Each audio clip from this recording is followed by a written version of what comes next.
मैंने कुछ ऐसे लोग भी देखे हैं they have good muscles and everything. There are people जो बहुत वर्कआउट करते हैं but they are very anxious in life. Anxiety बहुत है उनके अंदर, आप बात नहीं कर सकते उनसे। आपने जब बोला ना कि मेंटल, वो जो एंग्शियस वाली चीज़ आपने बोली एंग्जाइटी, वो मेंटल इशू है, राइट? मतलब इशू नहीं है लेकिन एक mental state of mind. I think जो मैंने बॉम्बे में वो 4 साल अकेले गुजारे हैं ना, आई थिंक वो मेरी ट्रेनिंग है। आपने शैलो मीडिया बोला, शैलो मीडिया से एज इन उसको थोड़ा इलैबोरेट करो। जो लोग सिर्फ फेम पाने के लिए कोई भी चीज़ सोसाइटी के सामने किसी भी तरह से रखते हैं, तो ये सोचे बिना कि उसका रेपरकशन क्या होगा, चाहे उनकी खुद की मेंटल हेल्थ सिर्फ थोड़ा बहुत फेम या पैसा कमाने के लिए, वो शैलो मीडिया। एक यंग इंसान को क्या एडवाइस करोगे कि लाइफ को किस तरह से जीना चाहिए? मेरा ना बचपन से ना एक कोट होता था, मैं लगाता था अपने कमरे में। वो कोट था never never never give up. वो वाली चीज़ को मैंने अपने अंदर इम्बाइब करा। वो चीज़ आपको अपने ऊपर अप्लाई कर लेनी चाहिए, किसी को भी। इसमें कोई यंग या ओल्ड की बात ही नहीं है। आज हम आपके सामने एक बहुत ही इंस्पिरेशनल पर्सनालिटी लेकर आए हैं जिनका नाम है प्रशांत चावला। उनका करियर मॉडलिंग से शुरू हुआ और टीवी से गुजरते हुए आज वो एक सक्सेसफुल एंटरप्रेन्योर हैं। प्रशांत ने अपना करियर दिल्ली के मॉडलिंग सर्किट से शुरू किया, जहां उन्होंने अपना एक बहुत बड़ा नाम बनाया।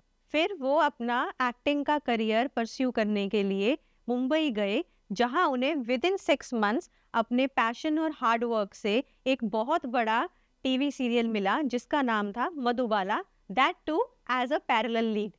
उनकी मेहनत और लगन की वजह से उन्हें काफ़ी बड़े बड़े टीवी कमर्शियल्स में बॉलीवुड स्टार्स के साथ काम करने का मौका भी मिला। When he was at the top of his game, he decided to come back to Delhi और अपनी एंटरप्रेन्योर जर्नी को स्टार्ट करने का डिसीजन लिया। आज प्रशांत सिर्फ एक सक्सेसफुल एंटरप्रेन्योर ही नहीं है, वो स्पिरिचुअलिटी के पाथ पर भी हैं और बहुत लोगों को इंस्पायर करते हैं एक मीनिंगफुल लाइफ जीने के लिए। इस पॉडकास्ट में आज हम प्रशांत से उनकी जर्नी के बारे में बात करेंगे, रेजिलियंस, पर्पस और कैसे वो स्पिरिचुअलिटी और बिजनेस को बैलेंस करते हैं। I am sure you will like this conversation till the end. See you in the podcast. Hi Prashant, welcome to the show. Hello. आपकी बहुत वेरिएंट लाइफ रही है, आपने बहुत कुछ किया लाइफ में, but will start from Mumbai. आप कब मुंबई गए थे, क्यों गए थे, और क्या वहाँ पे आप किसी को जानते थे ऑलरेडी कि बस अब मैं जा रहा हूँ? तो आपने 3 क्वेश्चंस पूछे, कब, क्यों, वन, किसको जानते थे। 2013 सितंबर 3 को गया था, और मैं ये डेट इसलिए याद से बता सकता हूँ बिकॉज मेरे को ये बात का पूरा यकीन है कि जो लोग अपने नेटिव शहरों को छोड़ के बॉम्बे जाते हैं सपना लेके, उनको वो डेट ज़रूर याद होती है। तो 2013 3 सितंबर को क्यों गया था? बिकॉज एक्टिंग का शौक था। शौक से भी ज़्यादा यहाँ पे ऑलरेडी मॉडलिंग कर रहा था, मन भर गया था। 2 साल हो गए थे मॉडलिंग करते हुए, बहुत ढेरों ramp walks and print shoots and like करता था, और हो गया था कि चलो यार कुछ नया करते हैं। तो इसलिए वहाँ पे जाके एक्टिंग में अपना किस्मत को ट्राई करना चाहता था। और किसको जानता था? हाँ, मेरा एक फ्रेंड था जो 2 साल पहले मेरे साथ बैरी जॉन में था। तो मॉडलिंग जॉइन करने से पहले भी मैंने बैरी जॉन के अंदर एक 3 मंथ्स का कोर्स किया था, एक एक्टिंग कोर्स। वहाँ पे हम दोनों फ्रेंड्स थे, पुनीत उसका नाम है, और वो उस समय बॉम्बे में था, वो भी सेम चीज़ के लिए गया हुआ था। तो मैंने उसको बस एक दिन रैंडमली फ़ोन किया, मैंने कहा पुनीत यार मेरे को भी आना है। वो लोग एक 1 BHK में 3 लड़के रहते थे। उसने बोला ठीक है 3 रहते हैं, हमारा रेंट डिवाइड हो जाएगा, अब चौथा आ जाएगा, तो आ जा। मैं को लगा ठीक है, अब हम लोग बड़े बड़े शहरों में रहते हैं दिल्ली में, तो बड़े घर शायद हमें आइडिया तो है नहीं। वहाँ पहुँचे और चाहते ही पहला एक्सपीरियंस, छोटे घर में घुसना, ना बेड ना अलमारी ना कुछ, बस स्ट्रगल शुरू, हवा चेंज, दैट्स इट। कैसा लगा था जब वहाँ पे एंटर किया उस रूम में 1 BHK में? रूम में एंटर करना तो अलग एक्सपीरियंस है। सबसे पहले तो जो अंधेरी स्टेशन पे जो राजधानी रुकती थी, अभी पता नहीं अभी वो चलती नहीं चलती, लेकिन वो एक्सपीरियंस, वो the moment I stepped my foot on the land of Mumbai, that was magical. वो शहर आज भी अपना लगता है, तब भी अपना लगता था, उसमें कोई डाउट नहीं है। रही बात उस कमरे में, तो यार उस एज में ना, ये 2013 की बात है, 11 साल आपकी क्या एज थी तब? मैं उस समय 22 साल का था। तो उस एज में ना आप इतना सोचते कहाँ हो? आप होते हो एकदम डायनामिक, यंग, बहने वाले हवा के साथ। तो आपको तो आपके फ्रेंड्स के साथ मिल रहा है, घर से भाग रहे हो एक तरह से, है ना? पेरेंट्स की रोक टोक नहीं होने वाली, मस्ती होगी, लड़के हैं सारे, एंजॉय करेंगे, बातें करेंगे। चाहे वो कमरा छोटा है पर दिल तो सबके बड़े हैं ना। बाकी दोनों लड़के जो थे उनमें से एक लखनऊ से था, एक दिल्ली से था। They were also very open and open hearted. चलो एक और अपना दोस्त आ गया इस वो सब अभी अभी हैं वहाँ नहीं नहीं कोई भी नहीं है। मैं एक्चुअली उस 2013 के आई वुड से एंड में ही they all of them left मेरे को छोड़ के। तो because they were there before me, right? 7-8 months before me. So when I was there, when I went there and started settling down, I was getting used to the city and all. That was the time suddenly I got a call one day from Puneet that यार मैं तो जा रहा हूँ and वो लोग भी जा रहे हैं, तो now you wanna be alone. I said कब से? 3 दिन बाद से। तो मेरे पास कोई घर नहीं, कुछ नहीं। क्या all this is a part of I believe struggle ना। So what was your process? आपको कैसे पता था किसको जाके मिलना है, कहाँ ऑडिशन देना है, क्या कुछ नहीं पता था। कैसे फिगर आउट किया ये चीजें? ऑनेस्टली ऑन ग्राउंड जाके, मतलब कि लेट्स से अब रामनगर भी है, महाड़ा भी है, ऐसे हैं 3-4 स्पॉट्स। अब मुझे लगता है कि आफ्टर कोविड वो कम हो गया है, बिकॉज अब स्टूडियोज में इतना भीड़ भाड़ नहीं होता है, अब लोग घर से ऑडिशन भेजते हैं। 2013 में जब बता रहा हूँ मैं, उस समय तो आप प्रोडक्शन हाउसेस की लिस्ट, जैसे लेट्स से मेरे पास लैपटॉप है, इंटरनेट है घर में, या उस समय वाईफाई नहीं था तो फ़ोन कनेक्टेड हुआ हॉटस्पॉट, हमने चेक करना शुरू किया कौन कौन से प्रोडक्शन हाउसेज हैं, लिस्ट बनाई, और I used to go to their offices every day with my portfolio and with my request ideally के जस्ट टेक माय इंट्रोडक्शन, क्योंकि आप कहीं भी चले जाएं ऑडिशन थोड़ी ना हो रहा होगा, या कोई रिक्वायरमेंट ज़रूरी नहीं कि होगी ना। तो आप क्या करते हैं, आप एज एन एक्टर जाके इंट्रोडक्शन दे आते हैं कि ओके डजंट मैटर, आप मेरे इंट्रो ले लो। इंट्रो देना भी बहुत बड़ी बात है, because then you at least are in that zone कि हाँ मे बी अगर कुछ होगा तो आपको बुला लेंगे।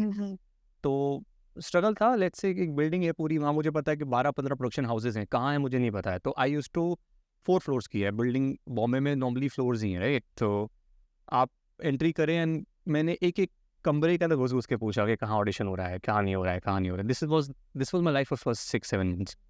आई would have given 2-3,000 auditions back to back. तो आप इतना पैशनेटली जो आप ऑडिशंस दे रहे थे वहाँ पे, आपके सारे फ्रेंड्स ईयर एंड तक, सितंबर में आप गए, ईयर एंड तक सब चले गए दिसंबर में। So what was that thing जो आपको लग रहा है कि मुझे ऑडिशंस देने हैं, मैं तो रहूंगा यहाँ पे? आई वुड से लोगों का जो रिस्पॉन्स था मेरी तरफ, मैं बेशक बैरी जॉन्स सीख कर आया था, लेकिन अपने आप को कोई ट्रेंड एक्टर में तब नहीं मानता था। मैं अब मानता हूँ, मेरे से बहुत बेहतरीन एक्टर्स हैं जिन्होंने बहुत साल दिए हैं वो सब। मेरा ये मानना है कि कौन सा ड्राइव था जो मुझे रोक के रखा, वो मेरा एक तो दूसरे लोगों का मेरी तरफ विश्वास, चाहे वो ऑडिशन देने वाला कास्टिंग डायरेक्टर हो, चाहे वो कोऑर्डिनेटर हो, चाहे वो मेरे आसपास के एक्टर्स हों कई लोग।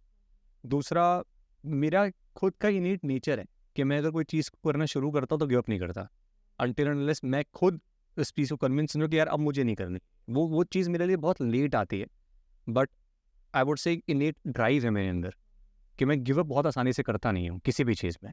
तो ये चीज़ है। तो आप बोल रहे हो कि लोगों का विश्वास आपके ऊपर, आपको जब आपने ऑडिशन देना स्टार्ट किया तो कितने टाइम में फर्स्ट प्रोजेक्ट मिल गया था? 6 मंथ्स में। 6 मंथ्स तक लेकिन आपने ऑडिशन दिए? हाँ, मतलब मेरे लिए फिर वो एक रिचुअल बन गया था। मतलब ऐसा भी टाइम आता था कि जब मेरे बाकी फ्रेंड्स पार्टी कर रहे होते हैं या उनको लग रहा है कि चलो मेरा नेक्स्ट डे सुबह ऑडिशन, तो मैं सो रहा हूँ, यार मैं जिस लिए आया हूँ वो करें। तो मतलब मेरे लिए वो नॉर्मल था कि हाँ सुबह उठना है, आपको ट्रेन लोकल में उठ बैठना है, अंधेरी में हो तो आपको ऑटो करना है और आपको जाकर ऑडिशन देना है, वापस आके घर में रहना है, बस। मतलब मेरे लिए नॉर्मल था। आई रिमेंबर एक्चुअली इस एपिसोड से पहले एक 15 दिन का एपिसोड और है जो मेरे साथ हुआ था जब मैं बॉम्बे गया था पहली बार। वो शायद वो 15 दिन का था। उस समय मेरा एक फ्रेंड चेंबूर में पढ़ता था, टाटा इंस्टीट्यूट में, टिस, मेरा बचपन का दोस्त, फरीदाबाद में ही। और वो फ्रेंड ने मुझे बोला कि यार ठीक है तू एक्टिंग करना चाहता हो, मेरे पास आके रह ले। अब वो चेंबूर अंधेरी, तो लोकल में ट्रैवल करना। उस 15 दिन में आई लॉस 7 kgs बिकॉज पैसे थे नहीं। वो समय में घर से एक्चुअली भाग के गया था। मैं सुबह बोला कि मैं अभी आ रहा हूँ, लाइक होता ना कि अभी आ रहा हूँ, एंड नथिंग एट ऑल, खाली हाथ भाग गए। तो उस पर जीना, इडली पे जीना एंड वो सब चीज़ें। तो ये स्ट्रगल एक्चुअली मेरी लाइफ का एक बहुत अच्छा सा स्वीट सा पार्ट बन गया था। मज़ा आता था, ये नहीं तो और क्या। पे घर से भाग के आए हैं तो कुछ करके जाना है, ऐसा था? किसी को प्रूव नहीं करना है, खुद को प्रूव करना है। मज़ा आना शुरू हो जाता है ना कभी कभी आपको कुछ करने में, तो वो मज़ा था। तो you are the only child घर पे? नहीं, मेरी एक बड़ी बहन है। ओके, तो आप घर से जब भागे थे यहाँ पे, पीछे यहाँ क्या हो रहा था फिर? जो पूरा आप बात करते थे घर पे उन 15 दिनों में तो नहीं करी। तो मतलब कि नेक्स्ट जब 3 सितंबर वाले में आए तब ऑब्वियसली बात होती थी कभी-कभी। मम्मी से तो ऑलमोस्ट डेली होती थी। बाकी पापा से, दीदी से, उनसे कम होती थी। क्योंकि मुंबई में अगर ओनली सन को भी अगर सरवाइव करना है और विदाउट वर्क अगर आप 6 महीने तक वहाँ ऑडिशन ही दिए जा रहे हो तो यहाँ घर पे भी तो बोलते होंगे ना कि आओ वापस। फाइनेंसेस मेरे सॉर्टेड थे। मैंने कहा मैं उससे पहले 2 साल मॉडलिंग कर चुका था। तो पैसे तो मैंने कमा ही लिए थे। मेरे को टेंशन नहीं थी। मेरे पास सिक्योर होके गए थे फाइनेंशियली। मेरे पैसे अपने ऊपर उड़ा रहा हूँ। अपने मेहनत की चीज़, एक चीज़ की मेहनत करी, पैसा कमाया, दूसरी चीज़ पर लगा रहा हूँ। इन्वेस्टमेंट को इन्वेस्टमेंट पे लगा रहा हूँ। ये तो कोई वैसा नहीं था। एक्टिंग का कीड़ा ऑलमोस्ट लोगों को होता है, 90% 95% लोगों को होता ही है। तो बहुत सारे बच्चे नॉर्थ इंडिया से मुंबई चले जाते हैं विदाउट एनीथिंग। यू आप फाइनेंशियली सिक्योर होके गए थे थोड़े, पर थोड़ा सा। आप क्या सजेस्ट करोगे उन बच्चों को जो ऐसे ही निकल जाते हैं? मैं जैसे आपने कहा ना एक्टिंग का कीड़ा, मैं इसमें थोड़ा चेंज करना चाहूँगा। आई थिंक एक्टिंग का कीड़ा नहीं होता है, वो ना फेम का कीड़ा होता है। क्योंकि एक्टिंग मैं इसलिए बोल रहा हूँ ये चीज़ क्योंकि नवंबर में उसी साल 2013 में मैं उनसे पंकज कपूर जी से मिला। बहुत लकी था मैं। उनके साथ डिनर किया था मैंने और ये बात उन्होंने मुझे बताई। उन्हें अच्छा तो Sorry. यस। तो अब आप बॉम्बे गए हैं। मैंने कहा कि मैं कोई ट्रेन एक्टर नहीं था, बैरिटोन करा था, दैट्स इट। बट बॉम्बे में ना आपको अलग ही तरह की एक लाइफ है, राइट? हर कोई एक्टर है, तो आपको और स्पेशल क्या है? तो वहाँ पे बहुत अच्छे थिएटर एक्टर टीचर हैं, नीरज कवि जी, जो अभी एक्टिंग करते हैं। उनका एक थिएटर ग्रुप है, मतलब he teaches in that group. It's a 15 day workshop. उसके अंदर पंकज सर की बेटी यूज्ड टू कम। तो we became friends, not just me, many of our colleagues, everybody, like 7-8 people, we became a group. After that workshop got over, she invited us over for dinner उनके घर पे। तो Supriya ma'am, Supriya Pathak ji हैं, Pankaj sir, और वो सब उनके पेरेंट्स हैं। They made home food, home cooked food for us, like भिंडी एंड रोटी। एंड उनको पता है कि बहुत सारे बच्चे जो आए हैं, लाइक मैं हूँ और 2-3 हैं, वो सब अपने घरों से दूर रह रहे हैं, तो उनको मम्मी के खाने की याद तो आती है होगी। तो she was so nice to serve us उनके हाथ का बना हुआ खाना। एंड शी सेड कि आई रिमेंबर हर वर्ड्स कि डोंट वरी, हम आपकी मम्मी नहीं है, हम तो है ना यहाँ पे। तो पंकज सर से मेरी जब बात हुई थी तो एक्टिंग को लेकर उन्होंने बात बोली थी। ये बात उनके फादर ने उनको बोली थी कि अगर आप एक्टिंग करना चाहते हैं तो पहले एक्टिंग सीखी। तो वो NSD गए, वो अलग बात है, वो तो मास्टर हैं, बट एक्टिंग सीखिए। इसलिए आपने कहा एक्टिंग का कीड़ा। तो एक्टिंग का कीड़ा अगर आप अपने को बोलते हैं कि मेरे अंदर एक्टिंग का कीड़ा है, तो अपने आप को एक्टर पहले बनाइए, पहले सीखिए, learn the craft, then you go. Don't say कि मैं टीवी पे आ गया तो मैं एक्टर हूँ, या मैं जैसे आजकल इंस्टाग्राम पे कुछ हो तो मैं एक्टर हूँ। नहीं, आपको एक्टिंग कितनी आती है वो आपका कैलिबर डिसाइड करेगा। बहुत लोग बिना एक्टिंग सीखे भी एक्टिंग कर लेते हैं। Coming to your continuity of your question, तो मैं सजेस्ट क्या करूँगा about finances and all. I would suggest at least have some backing. अगर घर से मिल रहा है देन हैव अ प्लान कि कब तक, 6 महीना, 1 साल, 1.5 साल, you have to have some plan. And जैसे मैं गया, एकदम चला गया एक 1 BHK में 4 लड़के रहने, ऐसा ही है। This is normal. Don't expect big until you are very lucky. Don't also expect कि जाते कुछ काम मिलेगा, नहीं मिलेगा। इनफैक्ट मेरे को 6 महीने मिला है, बहुत बड़ी बात है। हो सकता है 3 साल में भी ना मिले। तो don't give up, don't lose hope. Make sure that you are stuck with your direction, don't deviate. Because Bombay जैसे शहर में ना डिविएट करना is very easy, because it's so, I would say, vibrant. Deviate as in what are the distractions? Any kind of distraction, because आप अपने घर से एक बंदिश के माहौल से निकल कर आप एक फ्री सिटी में आ रहे हो ना, जहाँ पे मोस्टली लोग फ्री हैं, हर कोई अकेले रहता है। तो आप मतलब आप, यू अंडरस्टैंड माई पॉइंट, आप अलग अलग तरीके से डिविएट हो सकते हैं। तो वो मत करिए, फोकस लूज ना कर। फोकस लूज ना करिए। तो आपका फर्स्ट प्रोजेक्ट जो आपको मिला था, आपको याद है? हाँ, अब- विस्टिंग। कौन सा था? तो फेब के अंदर मेरे को एक दिन सडनली कॉल आई, मेरे जो कोऑर्डिनेटर थे,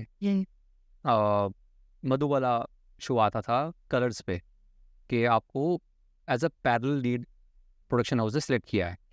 Which is a big thing. Which is a big thing. Colors channel पे आपका एक शो आना, स्पेशली एक नॉर्मल से छोटे से शहर से आप निकल कर आ रहे हो, और आपके पीछे जो आपका परिवार और आपके कॉलेज के दोस्त होंगे, जब वो देखेंगे तो उनके लिए बहुत बड़ी बात होगी, और आपको तब रियलाइज़ होगा कि अच्छा मैंने कुछ बड़ा अचीव कर लिया। तो बस ऐसा ही था। नेक्स्ट दिन से मेरा शूट शुरू हो गया। पहला शूट मेरा दृष्टि धामी के साथ था, पहला दिन का shot he, and I was playing her brother. And fight sequence entry हुआ मेरा एंड ऑल दोज थिंग्स, सो या। तो आपको टीवी कमर्शियल्स भी आपने काफ़ी किए हैं। टीवी कमर्शियल मैंने टीवी शो से पहले ही कर लिए थे बॉम्बे। तो वो 6 मंथ्स में आप कमर्शियल्स कर रहे थे? हाँ, मतलब कि कमर्शियल में मेरा थोड़ा बहुत तो पैसा आपको कमाना ही पड़ता है ना सर्वाइवल के लिए। तो जो अच्छा मेरे को मिलता था, see I have always kept quality of work over the quantity in life. So मेरा पहला shoot in Bombay was with Kareena Kapoor for an ice cream brand. I don't remember the brand name. That was first, and then Varun Dhawan के साथ for shoes, and then different तो कभी उसका friend. वो 6 महीने आपको ऑलरेडी वैलिडेशन तो मिल ही रही थी। हाँ, एक तरह से कह सकते हैं। थोड़ा बहुत काम मैं कर ही रहा था। नहीं, काफ़ी अच्छा काम हाँ। है। और अब आपने फिर टीवी शोज़ कितने शोज़ किए हैं? तो अराउंड 6, आई वुड से 6-7। 6-7 टीवी शोज़। हाँ। और मूवी भी किया है आपने? हाँ, मतलब मूवी के अंदर एक आध रोल किया है, लेकिन आई डोंट थिंक वो रिलीज हुई, कुछ रीज़न से नहीं हो पाई। कुछ मूवीज़ का ऑफर आया था जो मैंने नहीं दिया उस वक्त, जब मैं ऑलरेडी एक मुकाम पे था कि मेरे को लगा कि अब इसके नेक्स्ट तो एक ऐसी चीज़ करनी है जो कि एकदम आपको स्लिंग शॉट करके ऊपर पहुंचाए। तो बहुत सारी चीज़ों को मना किया। हाँ। तो 3 पैटर्न्स आ गए, कमर्शियल, टीवी शोज़ और मूवी। तो आपने तीनों एक्सपीरियंस किया है, तीनों लाइफ जी है। हाँ। तो क्या डिफरेंस है इनका, ग्राउंड पे क्या डिफरेंस है इनकी रियलिटी में? ग्राउंड पे तो एक्चुअली यार देखो, सेट तो सिमिलर ही होता है, और सेट पे शूट करने वाला डायरेक्टर एंड कैमरा मैन वो सभी सिमिलर ही होता है। डिफरेंस ये होता है कि जब आप कमर्शियल करते हो ना, तो आपको सिर्फ 1 मिनट का फुटेज निकालना है, आप 30 सेकंड का फुटेज निकालना है लेट से। तो अब 30 सेकंड को शूट करने के लिए आपके पास 12-14 घंटे हैं, तो आप आराम से क्वालिटी पे फोकस करोगे। जब टीवी पे आते हो तो आपको एक दिन में 20, कई लोग तो 22 मिनट का भी निकालते हैं। मतलब आप 22 मिनट्स का एपिसोड होता है, right, considering 30 minutes then advertisements are out, तो 22 मिनट्स का फुटेज है। उसको कई लोग 2 दिन में शूट करते हैं, कई लोग 1 दिन में कर लेते हैं। तो depending on that the quality goes down. I mean you are running, right. Then comes to movie के अंदर again there is a time boundation, like 50 days का शेड्यूल है या 40 डेज का है। तो ऐसा ही होता है, मतलब इट्स नॉट लाइक कि आप एक मूवी देख रहे हैं तो ये वाला सीन अगर पहले आया तो वो पहले ही शूट हुआ है। हो सकता है आप जो शुरुआत का सीन देख रहे हैं वो लास्ट में शूट किया गया हो, depending on the actor, depending on the cameraman, depending on the light, everything. तो I would say the way they shoot these things is completely different. आप इंजॉय क्या करते थे? मैं तो कैमरे के सामने रहना एंजॉय करता था यार, कोई भी चाहे वो मॉडलिंग हो, चाहे वो एक्टिंग हो, चाहे वो दिल्ली हो, चाहे वो बॉम्बे हो। मेरे लिए तो सब कुछ, मेरे लिए तो काम है ना। It's my work has been my worship. तो आप जो अभी रिस्पॉन्स मुझे दे रहे हो ना, मुझे एक बहुत पॉजिटिव डिफरेंस फील हो रहा है। बहुत लोग बोलते हैं कि कंप्लेन करते हैं टीवी फॉर्मेट के लिए, और कि बहुत लेबर वाला जॉब है, काफ़ी लंबा है। पर आपको क्या लगता है कि आपका जो पर्सनालिटी है और जो आपका एटीट्यूड है लाइफ में हर चीज़ की तरफ, वो ही रीज़न है कि आप वहाँ स्टार्टिंग से ही कमर्शियल्स कर रहे थे अच्छे स्टार्स के साथ? और ये एटीट्यूड कहाँ से डेवलप हुआ है? आप शुरू से ऐसे हो? कैसे? काफ़ी पॉजिटिव एटीट्यूड है आपका लाइफ में, और आपने बोला काम को काम की तरह लो और काम वर्शिप है। कई लोग नैगिंग करते हैं, नैगिंग वाले लोग ही वापस आ जाते हैं ज़्यादातर। मुझे लगता है कि मैं अपने लिए बता सकता हूँ कि मेरा जो एटीट्यूड है वो स्ट्रगल से है, और वो स्ट्रगल को मैंने कभी स्ट्रगल की तरह देखा ही नहीं है। एग्जैक्टली, हाँ, आप नहीं देख रहे हो नहीं उसको। मैं देख नहीं सकता हूँ, बिकॉज मेरे को लगता है कि अगर भगवान ने हमें हमको बनाकर नीचे भेजा है ना, तो किसी रीज़न, किसी पर्पस, किसी फुलफिल करने के लिए कुछ चीज़ को भेजा है। कोई तो चीज़ है ना जो हमको अचीव करनी है लाइफ में। तो मेरे को वो मेरी जर्नी है। अब वो जर्नी पे मुझे स्ट्रगल मिल रही है तो मैं क्रिप तो नहीं करूँगा यार। अरे ये क्या है, अरे मैं 1 BHK में जाकर थोड़ी ना रहूँगा यार, मैं तो बड़े बंगले से आ रहा हूँ। अरे ये नहीं यार, जो है उसको एक्सेप्ट करो, उस पे आप अच्छा कितना कर सकते हो वो करो। वो पॉजिटिव एटीट्यूड वहाँ से आता है। ऐसा नहीं है कि मैं परफेक्ट हूँ, मैं अपनी ज़िंदगी में बहुत सारे डाउन से गुजरा हूँ, और बहुत सारे टाइम पे मैं, बिकॉज बॉम्बे में ना आपको एक पॉइंट आता है जब आपके पास काम नहीं होता, तो आप अपने आप से क्वेश्चन करना शुरू करते हो। डिप्रेशन भी आ सकता है, तो अकेले हो तो आपको रोना भी आता है, और आपको चुप कराने वाला कोई नहीं होता। मैं 4 साल बॉम्बे में अकेला रहा हूँ। अकेला मतलब लिटरली अकेला, लाइक 1 BHK में यूज्ड टू लिव अलोन। तो कोई आपको कंसोल करने वाला नहीं है, राइट। तो that struggle has may be helped me with my positive attitude. तो अभी भी लाइफ में आप आपने एक बहुत ड्रास्टिक डिसीजन लिया कि आपने वो इतना सारा काम अपना, अच्छा खासा आपका रिकॉर्ड था, एंड यू केम बैक और आप बिजनेस कर रहे हो अभी। तो क्या बिजनेस में भी अभी जब अगर अप्स एंड डाउन्स तो ऑब्वियसली आते हैं, तो आप अपना बॉम्बे का वो टाइम याद करते हो? नहीं, चार पुरानी चीज़ें याद तो नहीं करता हूँ। जैसे मैं बॉम्बे भी जब गया था तो मैं दिल्ली में जो चीज़ छोड़ के गया था वो बहुत अच्छी थी। अगर आप एक पर्सपेक्टिव से देखेंगे सब्जेक्टिवली, बहुत लोगों के लिए मॉडलिंग के अंदर बहुत बड़ा मुकाम पाना भी बहुत बड़ी बात है। तो मैं नहीं कह रहा हूँ कि छोटी बात है, मेरे लिए बहुत बड़ी बात थी। बट मैंने जब वो छोड़ा था मैं पीक पे था। मतलब मैं अब आपको मैं बताऊँ तो मैं ऑलरेडी 100 से ज़्यादा प्रिंट करके और पता नहीं कितने सारे रैंप्स करके छोड़ के जा रहा था। मतलब people were like why are you leaving, मतलब you are doing anything and you earning so good, आपको एकदम से क्या हो गया कि अच्छा चले जाओ कंटिन्यू करो ना। ऐसे नो, मुझे मॉडलिंग करनी ही नहीं है। क्या हुआ था ऐसा कि आपने वो डिसीजन लिया? मन मेरे को कुछ हुआ नहीं था ऐसा कुछ जो आपने सुना। लाइफ में कुछ हुआ? नहीं नहीं, लाइफ में भी कुछ नहीं हुआ था। जस्ट दैट कि मैं थोड़ा सा मूडी इंसान भी हूँ। मतलब कि मैं जब कोई चीज़ करता हूँ तो पूरी मेहनत से करता हूँ, लेकिन जब नहीं करती तो नहीं करनी है। तो उस तरह से मेरा डिसीजन था वो कि now I have to do something else, and for doing that I need to go to the place where it is done properly. That is not north India, that is never be any place else from Bombay. तो वो भी चीज़ एक छोड़ी मैंने पीछे, and I never saw and look back, अरे मैंने वो मॉडलिंग की छोड़ दी यार। हालांकि जब आप छोड़ते हैं तो आपको पीछे से ऑफर्स आते हैं, लोग बुलाते हैं, अरे कंटिन्यू, अरे ये शो, अरे वो शो है, यू नो रेमंड्स का, I won't take any brands but name of the brand. So then coming to acting also, I was at my peak when I left. And even today I get offers. Even today I get calls. After what 3-4 years, I still get calls. They don't know I'm not in Mumbai. They think अरे तो कल से shoot आना है। ऐसे but नहीं है। You are an artist, आपका मन नहीं करता कि वापस करना है? नहीं, तो मैंने जैसे बिजनेस अब आपने बोला तो अब मैं I M full फ्लेजेडली company owner, CEO and founder of my own company. So I don't think that वहाँ की जो टाइम की जो रिक्वायरमेंट है वो छोड़ के वहाँ चला जाऊँ। मेरे से एक दो कश्ती में पाँव नहीं रखे जाते। और अभी आप एंजॉय कर रहे हो हाँ बिल्कुल ये लाइफ? बिल्कुल। और क्या। I I want to ask you a question now कि आप इतने पॉजिटिव और इस तरह का एटीट्यूड नहीं होता सबका। I am meeting a lot of people, तो लोग करते हैं क्रिब, लोग आप अपनी ब्लेसिंग्स काउंट कर रहे हो हर जगह। आपने वो 7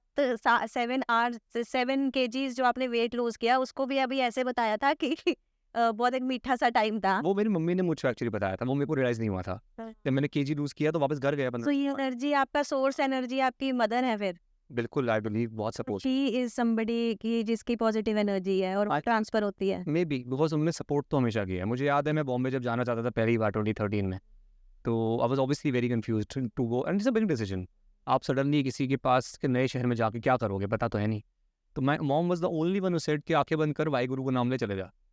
that's it, and it took me 2 minutes. I said okay done, next day की टिकट बुक्ड। मेरा एक फ्रेंड मुझे छोड़ने गया गाड़ी से, एंड स्टेशन में वो फेंका, मैं आके आ गया बॉम्बे। That's it. आप अपना स्ट्रांग हो अंदर से, internally you are very strong, और जो ये पॉजिटिव इंसान होता है वो स्ट्रांग ही होता है इंटरनली। आपका क्या प्रोसेस है, आप क्या करते हो ऐसा physical workout I believe. Workout? हाँ बिल्कुल। पर वर्कआउट का तो मैंने कुछ ऐसे लोग भी देखे हैं जे they have good muscles and everything. There are people जो बहुत वर्कआउट करते हैं but they are very anxious in life, anxiety बहुत है उनके अंदर, आप बात नहीं कर सकते उनसे। आप सिर्फ वर्कआउट को ही क्रेडिट दोगे? नहीं, एक और चीज़ मैं बोलना चाहूँगा। आपने जब बोला ना कि मेंटल, वो जो एंग्शियस वाली चीज़ आपने बोली एंग्जाइटी, वो मेंटल इशू है, राइट? मतलब इशू नहीं है लेकिन एक mental state of mind. I think जो मैंने बॉम्बे में वो 4 साल अकेले गुजारे हैं ना, आई थिंक वो मेरी ट्रेनिंग है।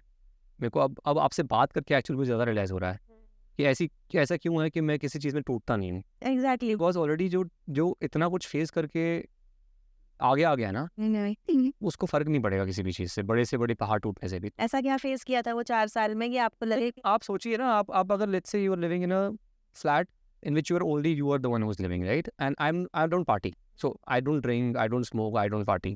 बॉम्बे में भी I never used. तो अब आप समझिए, आप रिलेट करिए, राइट? अब पार्टी नहीं कर रहा हूँ ना घर में, आज तक उस घर में एक बार पार्टी नहीं करी, तो मैं कोई सोशल इंसान नहीं हूँ। मेरा रिचुअल क्या होता था मैं आपको बताता हूँ। Let's say I am not doing a show, तो obviously you getting calls for auditions and all, you first have to, so let's say I am at a position where I can pick and choose. तो I already have done 3 shows now, I am the person was picking and choosing कि कौन से show में, कौन से audition में जाना है कि नहीं जाना है। तो I am getting 5 calls a day, out of which I am choosing, okay 2 में जाऊँगा, 3 में नहीं जाऊँगा, तो वो 2 के लिए तैयारी करनी है। तो has to call the script. I used to have that condition कि I will come at this time, I will not wait, I will come, give 1 take and go. I believe personally, if you are giving more than 2 takes, you're not a good actor. That is what I believe. I'm not saying I'm right because many actors don't agree. Likes of Om Puri don't agree, right? I've seen so many interviews of Om Puri sir. तो my point is, मेरा ritual ये होता था कि मैं audition पे गया, उससे एक दिन पहले मैंने तैयारी शुरू करी, अपने फेस का जो आपको क्लीनिंग करना है वो किया, स्क्रिप्ट पढ़ा, उसकी तैयारी करी, घर में घूमते घूमते उसको पूरा कैरेक्टर में ढाल लिया। नेक्स्ट मॉर्निंग का टाइम पक्का है, कपड़े प्रेस खुद करे, रेडी हो गया, चलो जी नेक्स्ट मॉर्निंग उठे, गए, ऑडिशन दिया, ऑन टाइम पहुँचे, दे के आ गए, मुश्किल 3 घंटे में आ गए बिकॉज आपके लिए वेट हो रही है। देन थोड़ी देर बाद जिम चले गए, देन गुरुद्वारा गए, वहाँ मेरा एक गुरुद्वारा फिक्स है, वहाँ से घर आए, खाना खाया, सो गए। मेरा ये रिचुअल था for 4 years and nothing else. May be शायद सोलो ट्रैवलिंग, गाड़ी थी मेरे पास तो कभी निकल के जाते थे। आप स्पिरिचुअली काफी एक्टिव हो लाइफ में? हाँ। हमेशा से? हमेशा से। अगेन मेरी मॉम की देन है। मॉम की वजह से। तो डू यू थिंक वो एक रीजन है कि आप स्ट्रांग हो इंटर्न? बहुत बड़ी रीज़न है वो। आप अगर अपने सारी पॉजिटिव्स, मोस्टली पॉजिटिव्स को, नेगेटिव से चलो जो है सो है, अगर पॉजिटिव को भी अपने सक्सेस को भी भगवान के चरणों में रख देते हो ना, तो मतलब आप फिर पार निकल गए। तुम बहुत अमेजिंग बात बोल रही। आपका रिचुअल आपने उस टाइम का तो बताया, अभी आपका क्या रिचुअल होता है? अभी now that you are an entrepreneur, a successful one again, तो अभी आपका क्या रिचुअल होता है? अब तो मेरे पास 4 कुत्ते हैं घर में, ठीक है। अब मैं मैरिड हूँ with a beautiful wife and जो बॉम्बे में मेरे से मिली थी, बाय द वे, मेरे को एक बॉम्बे की एक और देन है। तो रिचुअल कुछ नहीं है, मैं अगेन सोशल नहीं हूँ, पार्टी वार्टी नहीं करता। मैं आप मिले कैसे उनसे? जिम में, मिलते फिर हमारा जिम कॉमन था। I just asked her out in a way that asked for a number and then we met and then we kept meeting and then we dated for 3 years and then we got married. तो she was okay कि बॉम्बे से अब वापस दिल्ली जाना है? Actually, she was the one who actually pushed me. Pushed me in a sense that guided me. That you should not do this, you're not meant for this. Maybe she saw that, she was the first person who saw this in me. If I look back, that you are not meant for TV. Or you're not meant for, I would say, shallow media. Shallow is the word I would say. Shallow media. You are somebody with a lot of metal and a lot of internal core strength. You know, when she saw me also, she never thought of me as a television actor. She always thought I'm a businessman, even then. आपने shallow media बोला, shallow media से as in उसको थोड़ा elaborate करो। सो देखो, मैं किसी को पर्सनल अटैक नहीं करूँगा, हर किसी का अपना है। शैलो मीडिया से मेरा मतलब सिर्फ ये है कि अगेन जो लोग सिर्फ फेम पाने के लिए कोई भी चीज़ सोसाइटी के सामने किसी भी तरह से रखते हैं, ये सोचे बिना कि उसका रेपरकशन क्या होगा, चाहे सोसाइटी, चाहे उनकी खुद की मेंटल हेल्थ, सिर्फ थोड़ा बहुत फेम या पैसा कमाने के लिए, वो शैलो मीडिया है, without taking any responsibility, that is shallow media. And that can be in a TV show, that can be for advertisements also, that can be for movies also, and that can also be for Instagram and everything else, or YouTube, whatever it is. My point is, if you are putting out some content, don't just think that just because putting out content is so easy, I can do it. Be very responsible about it. Have some responsibility that people, children, school-going children, many people will watch whatever you're going to put. So don't just abuse. Don't defame anybody. Personal चीज़ें बाहर मत पढ़ो, डालो। Because people get influenced also, वो follow भी आपको है। या उससे आप पूरा अगर देखें, धीरे धीरे एक वायरस की तरह ये चीज़ फैलती है और आपका फिर सोसाइटी के ऊपर वो इम्पैक्ट आना शुरू होता है, then crime rises and this and that happens. अगर मीडिया रिस्पॉन्सिबल हो तो आपका बाकी बहुत सारी चीज़ें जो है वो कर्व हो सकती है, नेगेटिव चीज़ें, मेरा ये मानना है। आपको क्या लगता है मीडिया को रिस्पॉन्सिबल करने के लिए कुछ मेजर्स हैं जो अब ले सकते हैं और हो जाए शायद कुछ रेस्ट्रिक्ट? 2 तरह से हो सकता है, मेरा मानना है। एक तो लोग खुद करें, एक गवर्नमेंट करे, पर ऐसा नहीं कि गवर्नमेंट वो कर दे जो उसको पसंद नहीं है। आप ओवरऑल अगर देखें तो आपको इस तरह से करना चाहिए कि you should set a standard and you should actually, इसका तरीका मेरे हिसाब से ये भी हो सकता है कि जो एक्चुअली में अच्छा कंटेंट बना रहे हैं उनको आप सपोर्ट करें, उनको आप अवार्ड करें, उस तरह से बाकी लोग मोटिवेट होंगे, इंसेंटिव्स दें या कह सकते हो। तो अभी आपके 4 डॉग्स हैं, ठीक है, आपका रिचुअल अभी क्या है उसको एक बार। देखो यार, जिम तब भी था, जिम अब भी है। तब शाम को जिम था, दिन में, अब सुबह जिम है। तो जिम से शुरुआत है दिन की, ब्लैक कॉफ़ी विद घी। मेरी wife is a bio hacker, आप मिले हैं, और तो उनका नाम है तान्या मलिक। हमारा एक एपिसोड भी है उनके साथ। अच्छा, हाँ मेरे को पता है, अच्छा एपिसोड है काफ़ी। और देन खाली पेट कॉफ़ी, ब्लैक कॉफ़ी एंड वो सब चीज़ों में घुसूंगा नहीं, वो मेरा पॉइंट नहीं है ना, वो तो उनका है। तो जिम से पहले कॉफ़ी, देन जिम, खाली पेट वर्कआउट करो, अच्छा खासा लिफ्ट करो, हैवी लिफ्टिंग करो, हालांकि फॉर्म ख़राब मत करो। देन वापस अपना बिजनेस है तो अपने ऑफिस भागो, काम पे लग जाओ, कभी कैफ़े जाके काम करो। मेरा ऑनलाइन काम है सारा, तो और मेरी टीम मोस्टली अपने ऑफिस में बैठी हुई है।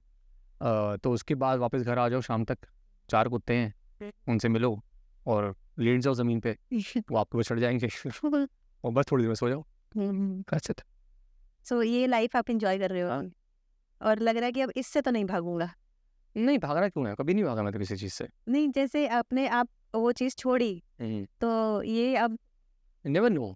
अब देखो ना यार, आपके साथ बैठ के पॉडकास्ट भी तो कर ही रहा हूँ ना, सोचा थोड़ी था मैंने वापस मे बी स्टार्स कैसे लाइन करते हैं क्या पता ना। अब एक चीज़ और भी है, आपने बोला कि आपका स्केड्यूल या रिचुअल क्या है, तो एक चीज़ और मैं ऐड करना चाहूँगा रिचुअल में, जो मेरा सोलो ट्रैवलिंग का कीड़ा है, हमेशा से रहा है वो। अभी भी मैं अपनी गाड़ी को उठा के निकल जाता हूँ, बॉम्बे निकल जाता हूँ अकेला, किस लिए करते हो आप solo travelling? Peace of mind के लिए और हवा चेंज करने के लिए। मेरे को लगता है जिस तरह से आप कभी कभी खाना खा के बोर हो जाते हो ना, हर किसी को 3 मंथ्स में 4 मंथ्स में एक बार अपनी हवा ज़रूर चेंज करनी चाहिए। आपका माइंड बहुत ओपन होता है। Let's say you are living in north India, तो आप साउथ जाएँ, आप वेस्ट जाएँ, आप अलग जगह जाओ जहाँ पे कल्चर अलग है, खाना अलग है, भाषा अलग है। किसी से मत मिलो, आप बस वहाँ पे जाओ, वहाँ की सांस हवा तो लो। हाँ, पॉल्यूशन ना हो, नॉर्मल वाली हवा लो।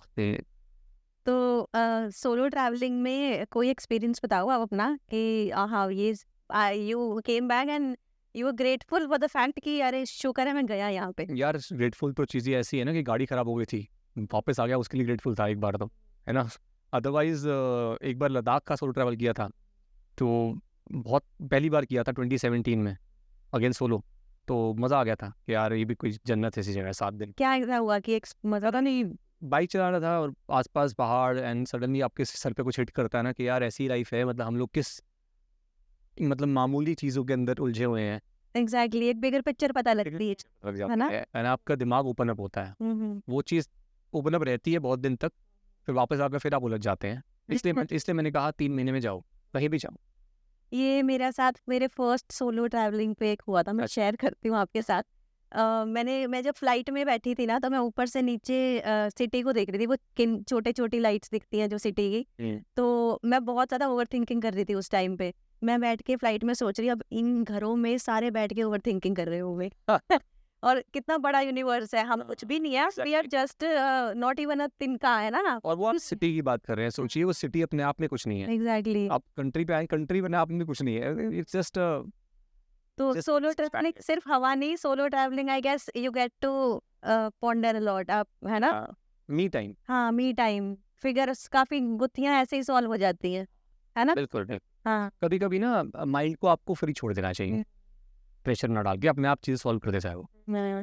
सो बिकॉज आपके एक्सपीरियंसेस ऐसे थे नहीं, but still I wanted to ask, I know somebody, she is a girl, तो उसने मुझे बोला था कि बॉम्बे में तो इट्स अ ब्रेजन ट्रूथ कि आप ऑडिशन दे रहे हो, इंटरव्यू दे रहे हो, तो ये कॉम्प्रोमाइज का एक वर्ड बड़ा यूज होता है वहाँ पे। अरे मैंने नहीं बोला कि मेरे एक्सपीरियंसेस ऐसे नहीं थे, लेकिन एक्सपीरियंसेस तब माने ना जब आपके ऊपर वो एक्चुअली में चीज़ हुई।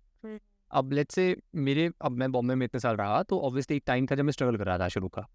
Obviously people used to approach and सिर्फ बॉम्बे की बात, बॉयज के साथ भी होता है। मैं सिर्फ बॉम्बे को बदनाम क्यों किया जाए यार, मैं दिल्ली के अंदर मॉडलिंग कर रहा था ना, तब भी सिमिलर एक्सपीरियंस। इंडस्ट्री में, इस इंडस्ट्री में, सिर्फ इस इंडस्ट्री में क्यों, कॉर्पोरेट में क्यों नहीं, आप कितने सारे केसेस कॉर्पोरेट में देख सकते हैं। मेरे को लगता है कि ऐसी चीज़ जो है, ये जस्ट जो पावर में है वो उसको लगता है कि वो एंटाइटल्ड है, तो वो जो नया बेचारा आया है उसको दबाए, तो ये उसकी इंसान की गलती है। तो बॉयज के साथ भी होता सिर्फ क्यों नहीं, बहुत लोगों के साथ होता है। मेरे एक्सपीरियंसेस ऐसे हैं नहीं है, इसका मतलब ये नहीं है कि मैंने वो चीज़ फेस नहीं करी है, मैंने उनको हैंडल कैसे किया है, तो वो मेरा एक्सपीरियंस बना नहीं, मैंने उसको एक्सपीरियंस बनने दिया नहीं। लेट्स से कि मेरे को एक बहुत बड़ा ऐड मिलना है या बहुत बड़ा शूट मिलना है, और उस इंसान ने सामने से बोला, अब मैं उसका नाम नहीं लूँगा, किसी का भी नाम नहीं लूँगा, लेकिन हाँ, तो बहुत लोग हैं ऐसे। उसने बोला कि अगर आप ये करोगे तो ये होगा। मैं कहा ओके थैंक यू, मेरे को मेरा अगेन स्पिरिचुअलिटी, मेरा भगवान से ऊपर तो तू है नहीं ना यार, तू क्या करेगा? मैं तेरे से पूछ के बॉम्बे थोड़ी ना आया था। इससे पहले बहुत कुछ कर चुका हूँ और नहीं मिलेगा ना तो पीछे मेरे माँ-बाप बैठे हैं। नहीं हू आर यू, तेरी औकात क्या है? ये चीज़ अगर आप रखें दिमाग में तो ये आपको जिसने बोला है, वो भी आपको ये नहीं बोलेगा कि मेरा एक्सपीरियंस था। वो बोलेगा या बोलेगी कि मेरा एक्सपीरियंस हो सकता था, हो सकता था। लेकिन मैंने ऐसे जवाब दिया। इंसान कभी भी ताली दुआ से नहीं बजती। इसका मतलब ये नहीं मैं कह रहा हूँ कि उसको ब्लेम करो। आपको हर चीज़ का सॉल्यूशन पता होता है, आप डर जाते हो। आपको डरना नहीं है, किसी से भी नहीं डरना है। और अगर आप लेट्स से आपने कहा ब्रिजन, तो बदनाम करते हैं लोग ना बहुत सारे। अच्छे लोग भी हैं इंडस्ट्री में, बहुत अच्छे लोग भी हैं। मेरा एक्सपीरियंस अच्छों के साथ ही है और ज़्यादा है, मैं ये बोल सकता हूँ। वो लोग जो ऑलरेडी बहुत कुछ अचीव कर चुके हैं, वो लोग इतने ज़्यादा अच्छे हैं ना। मतलब मैं वरुण धवन के बारे में बोलूँगा, इतना ज़्यादा डाउन टू अर्थ बंदा मैंने ज़िंदगी में नहीं देखा आज तक। मतलब लेट्स से इस चीज़ के लिए मैं बहुत ख़राब हूँ। 7:30 का कॉल टाइम, मैं 8 बजे पहुँच रहा हूँ। वरुण धवन 7 बजे पहुँचा हुआ है। वो और उसका शूट, मतलब he is the main person right, and after the shoot he is eating with us, he is kicking pictures with us and everything. मतलब दैट वो लोग भी हैं। तो ये बदनामी नहीं करनी चाहिए किसी को कि मेरे साथ हुआ है तो बुरा ही है, ऐसा नहीं। आप स्पिरिचुअलिटी और स्टार्स ये चीजें ना बारी बारी हर चीज में एक तरह से आ रहा है, तो मुझे जानना है कि आप स्पिरिचुअली क्या करते हो एग्जैक्टली स्ट्रांग रहने के लिए। आपकी मदर ने ऑब्वियसली एक रिचुअल एक सेटअप किया हुआ है माइंडसेट आपका, बट आप खुद भी आई गेस काफी काफी आप एक्टिव हो स्पिरिचुअली। कुछ क्या करते हो एग्जैक्टली अब किस चीज का पाठ करते हो, क्या पढ़ते हो? अच्छा, तो स्पिरिचुअल होने के लिए कुछ करना ही नहीं होता एक्चुअली। तो लेट्स से ये आपको मैं फैक्ट बताता हूँ। स्पिरिचुअलिटी जो वर्ड है ना, वो आपसे बोलती है कुछ मत करो, सरेंडर कर दो। सरेंडर जो वर्ड होता है ना, सबसे बड़ा वही होता है। तो कुछ करने की आपको ज़रूरत होती नहीं है। जो आपने कहा पार्ट करना है, वो सब रिचुअल्स हैं, वो अलग चीज़ हो गई। फिर आप रिलीजन को इन्वॉल्व कर लेंगे उसके अंदर। आप जिस रिलीजन में पैदा हुए हैं आप उसको फॉलो करेंगे। जैसे मैं एक फैमिली में पैदा हुआ जहाँ गुरुद्वारे जाते हैं, तो मैं बचपन से गुरुद्वारा गया। मेरी शादी भी गुरुद्वारा में हुई है, तो हम लोग गुरुद्वारा को बहुत ज़्यादा मानते हैं। अब आप गुरुद्वारा के अंदर जाएंगे तो वहाँ पे कोई आपको यू विल सी अ मूर्ति। वहाँ पे आपको बैठ के मेडिटेट करना है, भगवान को शुक्राना करना है और वही करके आप आ जाते हैं राइट। तो मैं दो चीज़ें बोलूँगा। एक तो चैरिटी, मैं मतलब अपना बखान करने नहीं आया हूँ मैं, बस ना ही बोलूँगा कि बहुत करता हूँ, वो सब नहीं। बट चैरिटी ज़रूर करनी चाहिए, सबको करनी चाहिए। आई थिंक उससे बड़ी स्पिरिचुअलिटी नहीं होती। चाहे वो आप कुत्तों को करो, चाहे गाय को करो, चाहे गरीबों को करो, चाहे किसी ज़रूरतमंद को कर दो जिसको ज़रूरत है, वो सब एक ही चीज़ है। जाना सब कुछ के पास ही होता है। बिकॉज होता क्या है ना कि अगर आप ऐसे करके आप देते हो ना, तो यूनिवर्स भी आपको ऐसे करके दे रहा होता है। बिकॉज आप इतने हो ना, यूनिवर्स कितना है सोचो। तो वो चीज़ ना मल्टीप्लाई होती है कितने गुना। ये चीज़ है। तो मैं स्पिरिचुअलिटी को अगर आप पावर मतलब मैं बोलूँ कि पावरफुल है, तो एक सरेंडर और एक चैरिटी, ये दोनों चीज़ें हैं। मैं करता कुछ नहीं हूँ, मैं बस इसको अपना way of life, part of life बना के चलता हूँ। आपको ऐसा लगता है कि जैसे अब डिफरेंट अलग अलग गुरु हैं, इतने गुरु कोई ना कोई नया कुछ ना कुछ आते हैं, तो सब ना अल्टीमेटली एक ही चीज करवा रहे हैं, यही जो आप कह रहे हो सरेंडर करना और चैरिटी। आपने बोला शुक्राना करना, तो अभी गुरु जी भी है बड़े मंदिर यहाँ पे, वो भी यही बोलते हैं। अल्टीमेटली सब रिलीजन, सारे गॉड्स, सारे गुरु एक ही चीज बोलते हैं कि बी ग्रेटफुल, शुक्र करो जो है, बिल्कुल। तभी और मिलेगा, है ना? तो यही चीज है जो स्पिरिचुअलिटी है ना? प्रेमानंद जी का अगर आपने नाम सुना, हाँ जी, हाँ जी। प्रेमानंद जी के एक मैं इंस्टाग्राम पे सुन रहा था। उन्होंने बोला कि जो बहुत बड़ा, अगर जैसे एक बहुत बड़ा महल है, उस महल का जो मालिक है ना भगवान है, उसके अंदर 10 कमरे हैं ना, वो अलग अलग रिलीजन्स हैं। आप एक कमरे में रहते हो, इसका मतलब ये नहीं है कि मकान का मालिक कोई और हो गया।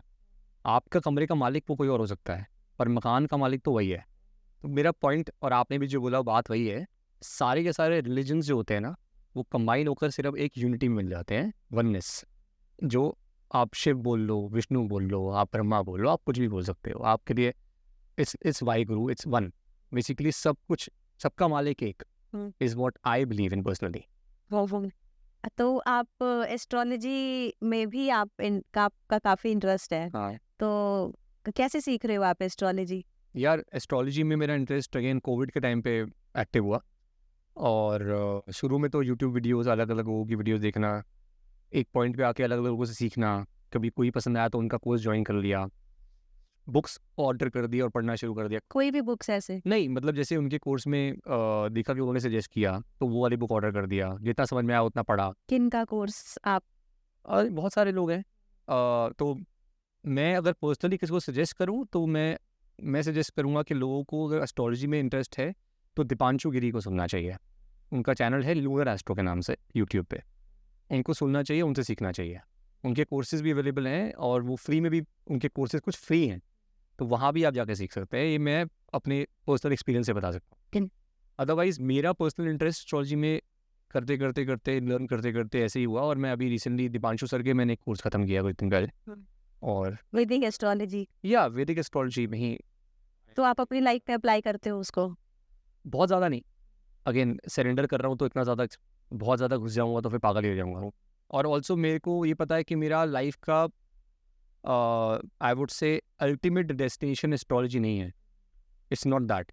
what I'm doing right now is actually what I'm meant to do, business. So I keep astrology as my guiding tool and also my go-to, my backup in a way that I feel secure. Okay. आपका, आप बताओगे कि आपका ultimate goal है क्या? वो तो भगवान डिसाइड करेगा। मेरे को जो चीज़ अभी करने में मज़ा आ रहा है वो यही है जो मैं कर रहा हूँ। मेरा कंपनी है सजावट होम, और हम मैन्युफैक्चरिंग करते हैं होम फिनिशिंग प्रोडक्ट्स की, और हम लोग सेल करते हैं उसको all over India and all over world, US में एंड यूरोप में एंड इंडिया में, एंड कुछ प्रोडक्ट्स हमारे बेस्ट सेलर्स हैं। तो बस वही चीज़ है, अब मेहनत कर रहे हैं, उसका रिजल्ट मिल रहा है और लगे पड़े हैं और लगे पड़े हैं, बस सब लोग ही कर रहे हैं।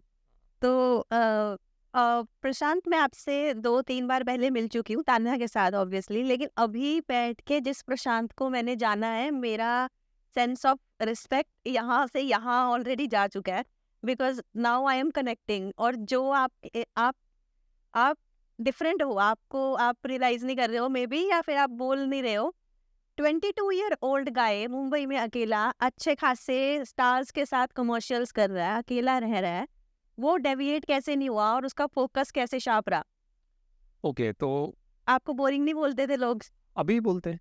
लोग को बोलने से क्या होता है, मेरे को लगता है कि बोरिंग नहीं हूँ मैं आपको एक बात बताता हूँ। Amitabh Bachchan obviously mega star of her century, millennium, what, उनको मैं खुद तो नहीं मिला हूँ। मैंने एक शूट किया उनके साथ, बाय द वे, वो अलग चीज़ है। उनसे के साथ मिले थे जो मेरे फ्रेंड थे बॉम्बे में। उन्होंने मुझे बताई थी कि अमित जी से वो मिले, and Amit ji doesn't drink, he doesn't smoke, at least in this part of his life. Early का नहीं पता है। तो यही आज दिन कि अमित जी ना आप ड्रिंक करते ना आप स्मोक करते, आपका ड्राइव फन क्या है ये, मतलब। अमित जी सेड कि देखो बच्चे, आप जब सक्सेस की उस मुकाम पे पहुंच जाते हो ना, तो वहाँ सिर्फ सक्सेस आपका नशा होता है। ये उनके वर्ड्स हैं, और मुझे लगता है इससे ज़्यादा बड़ा एग्जाम्पल नहीं हो सकता। आप मुझे बोल लो, लेकिन मैं अपनी ज़िंदगी में अगर कहीं बैठा हूँ ना, तो आप बोलोगे यार वो बंदा बोरिंग है, वो बंदा है तो फिर भी वहाँ ना। तो मैं I am happy going there and getting bored, because वैसे भी ऊपर जो पहाड़ की चोटी होती है ना, वहाँ जगह थोड़ी सी कमी होती है, वहाँ पे एक दो लोग ही रह सकते हैं। पर मुझे लगता नहीं कि आप बोर्ड हो, आप खुद। नहीं, मैं नहीं हूँ बोर्ड, मतलब उनकी नज़र में मैं बोर हो सकता हूँ। और वही लोग जो ये बातें बोलते हैं, आई have seen lot of people, वो स्मोक करते हैं स्ट्रेस रिलीज करने के लिए। आपको लगता है उससे स्ट्रेस? मैंने ऑनेस्टली कभी स्मोक किया नहीं है, लेकिन मुझे नहीं लगता कि कोई भी इंटॉक्सिकेशन, चाहे वो स्मोकिंग हो, चाहे वो ड्रग्स हो, चाहे वो अल्कोहल हो, उससे किसी भी तरह का स्ट्रेस कभी भी रिलीज हो सकता, हो ही नहीं सकता। बेसिकली व्हाट आई डूइंग, आपकी लाइफ में कोई प्रॉब्लम है, लाइक लेट्स से वही आपको स्ट्रेस दे रही है, तो आप उस वक्त के लिए उस प्रॉब्लम को मास्क आउट कर रहे हो। स्मोक करके धुआं के सामने आप छुप रहे हो पीछे, एंड दारू पी के आप अपने सेंसेस को लूज कर रहे हो, उससे आपको सोल्यूशन थोड़ी मिल जाएगा।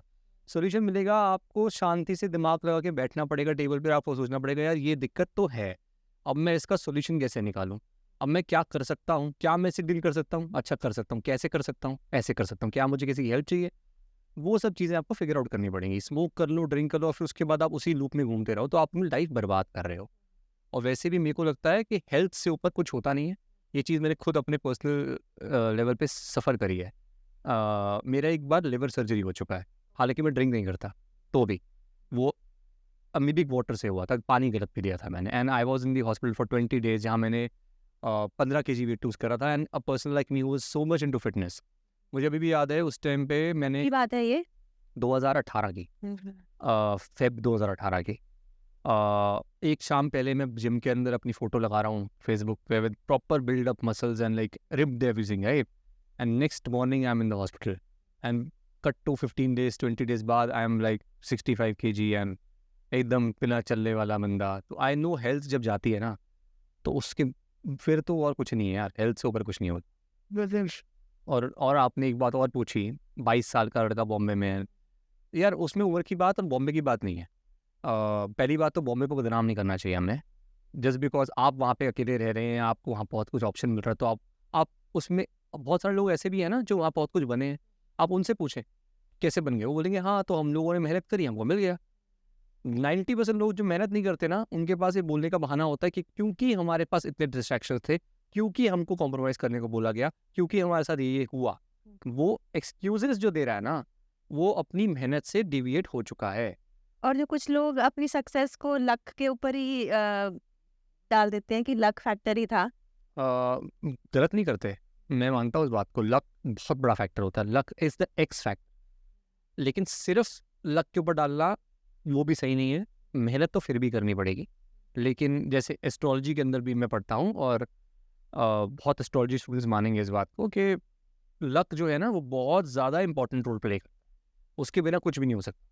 लेकिन मेहनत भी उतनी ही ज़रूरी होती है, शायद उससे 1+ ही होती है। वो वही नाइस। तो आपका जो ओवरऑल लाइफ का एक्सपीरियंस रहा है अभी तक, एक्टिंग का एक्सपीरियंस, उसके बाद एंटरप्रेन्योर का एक्सपीरियंस, आप एक यंग यंग इंसान को, लड़का बॉय या गर्ल, एक यंग इंसान को क्या एडवाइस करोगे कि लाइफ को किस तरह से जीना चाहिए?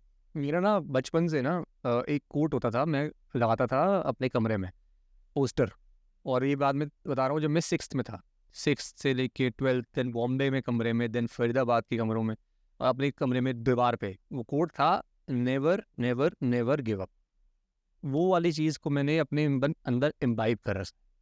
वो चीज़ आपको अपने ऊपर अप्लाई कर लेनी चाहिए, किसी को भी। इसमें कोई यंग या ओल्ड की बात ही नहीं है। ज़िंदगी में एक चीज़ डाल लो आदत, never never never give up. हाँ, जो रास्ता है वो पहले डिफाइन कर लो और सोच लो कि मैं रास्ते के लिए गलत कुछ नहीं करूँगा। I will not do anything which is wrong. For example, let's say you are in in industry, यहाँ पे कॉम्प्रोमाइज़ करने का सिचुएशन आ रहा है, and you don't have any work, you don't have anything to eat, even then don't do it, and then you see how God works for you. Then you see, Amazing. अरे 2 दिन खाली पेट सो जाओ यार, मैं लिख के दे रहा हूँ। 3rd दिन आपके सामने खाना आएगा, लग्जरी तरीके से आएगा। 4थे दिन काम आएगा, 5वें दिन लोग आपको वाह वाह करेंगे। 1 साल बाद आप अपने ऊपर घमंड करोगे कि मैंने वो चीज़ उस समय सही थी, आज मैं यहाँ बैठा हूँ। Then you will be the king. जो इंसान आपके पास कॉम्प्रोमाइज़ करवाने आया था, वो आपके सामने सॉरी बोलेगा, गिड़गिड़ाएगा, ना भी करे, आपके पास पहुँच ही नहीं पाएगा। पहली बात तो आप वहाँ पहुँच गए होगे। अमेजिंग। थे आप मुझे आपका स्पिरिचुअलिटी का, आपने बोला सरेंडर कर देते हैं, है ना? आपने बहुत इजीली ना उस चीज को बोल दिया कि सरेंडर करो, लेकिन तब भी मैं सोच रही थी आप एग्जैक्टली सरेंडर करने से क्या कहना? ऐसे तो भगवान पे छोड़ दिया, लोग फेल होते हैं फिर तो। ऐसे तो भगवान पे छोड़ दिया, वही। नहीं हमने तो भगवान पे छोड़ दिया था। नहीं नहीं नहीं, भगवान पे छोड़ के फेल कोई हो ही नहीं सकता। सरेंडर करने से आप क्या क्या कहना चाहते हो, इसको थोड़ा सा इलैबोरेट कर दो। भगवान पे छोड़ के फेल होते हैं, वो शॉर्ट टर्म फेलियर को फेलियर मान लेते होंगे। आप अगर आप जेन्युइनली अगर आप सरेंडर करोगे ना भगवान पे, तो आपको लग रहा होगा कि मुझे यार पॉइंट ए से पॉइंट भी जाना है। भगवान बोलेगा नहीं बेटा, तेरे को पॉइंट ए से पॉइंट सी जाना है, मैं तेरे को लेके जाऊँगा। रास्ते में खड्डे हैं, भगवान आपको हाथ से उठा कर लेके जा रहा होगा। आप लोग कहाँ जा रहा हूँ, मेरे को तो वहाँ जाना था यार, मेरे को तो BMW लेनी थी, भगवान मुझे मारुति चलवा रहा है। लेकिन वो आपको जहाँ लेकर जा रहा है ना, वहाँ पे आप वैसे पहुँच ही ना पाते, तो फेलियर तो नहीं हो सकता। This is called surrender. आपको शॉर्ट टर्म फेलियर्स को देख के अपने मन को हल्का नहीं करना है। लेकिन अगेन बात घूम फिर के वही आती है लक और मेहनत की। लक इस भगवान पे छोड़ना, तो सरेंडर करो तो लक तो साथ देगा ही देगा, लेकिन मेहनत भी करनी है। ये भगवान ने या किसी ने ये नहीं बोल दिया कि आप बैठे रहे बेटा मैं तेरे को दे दूंगा। लेट्स से आपको खाना खाना है, भगवान खाना आपके सामने रख सकता है, खाना तो बहुत पड़ेगा ना, हाथ तो हिलाना पड़ेगा ना, तो मेहनत तो करनी ही पड़ेगी। दोनों चीज़ें साथ साथ चलती हैं। मेरे लिए पर्सनली मेहनत थोड़ी सी ज़्यादा है, बहुत लोगों के लिए लक ज़्यादा इंपॉर्टेंट या फैक्टर प्ले करता है लाइफ में। मेरे को और मुझे लगता है हम सब भगवान के बच्चे हैं।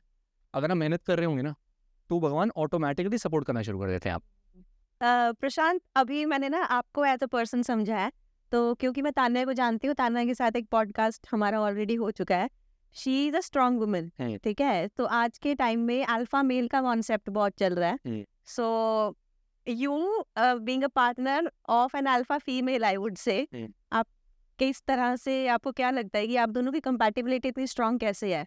क्योंकि for a strong woman I think there has to be a strong man. I agree. So alpha male आपको क्या लगता है कि कौन होता है? एक तो मुझे ना कॉन्सेप्ट थोड़ा फ्लॉड लगता है। अल्फा मेल अल्फा वुमन कुछ नहीं होता। अल्फा पर्सन हो सकता है, अल्फा ह्यूमन बीइंग हो सकता है। और वो पार्टनरशिप के अंदर ना दो लोग जब आते हैं तो उनमें जेंडर को देखना ही नहीं चाहिए। पहली तो ये बात है। आप अपने ऊपर ही बोझ डाल रहे हो ना दूसरे इंसान को कि तो औरत है तो ये ऐसे नहीं कर सकती, या तुम आदमी है तो ऐसे ही कर रहा है। आप अपनी ज़िंदगी को मुश्किल क्यों बना रहे हो यार? अगर आपके साथ कोई इंसान कमिटेड है तो वो वैसे भी चीट नहीं करेगा। अगर आप उस इंसान कमिटेड हो तो आप अपनी रिस्पॉन्सिबिलिटी वैसे भी उठाओगे। अपनी रिस्पॉन्सिबिलिटीज़ को ठीक से उठाना और गलत तरीके से चीज़ें ना करना, यही अल्फ़ा है। अब ये अल्फ़ा मेल लगा दो या अल्फ़ा फीमेल लगा दो।